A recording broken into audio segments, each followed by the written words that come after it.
L-oppożizzjoni ngħaqdet wara Simon Busuttil u huwa ċar li l-kap tal-oppożizzjoni de facto huwa Simon Busuttil.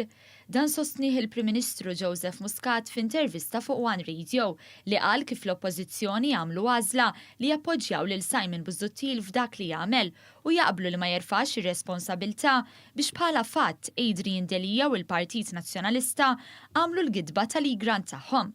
Il-Prim Ministru qal li fil-waqt li l-oppożizzjoni kellhom l-okkażjoni li jagħbu r-responsabbiltà fuq min kien parteċipi, minflok iddeċidew li jingħaqdu wara l-eks kap Simon Busuttil u jagħmluh kap tal-oppożizzjoni mill-ġdid.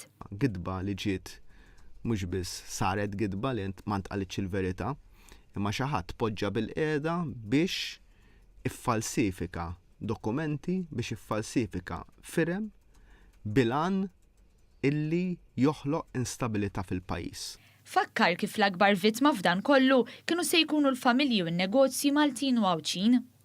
Għaliex b'dak li kien intqal f'April tas-sena l-oħra, l-iskop kien li tiġġamja l-ekonomija. Fuq kollox temm jgħid li xejn mhux se jħassar il-fatt li din is-sitwazzjoni fejn l-oppożizzjoni rigbet fuq frodi biex tipprova tiddistabbilizza l-pajjiż u għalhekk saħaq li jrid li ssir ġustizzja għall-poplu Malti u Għawċi kollu.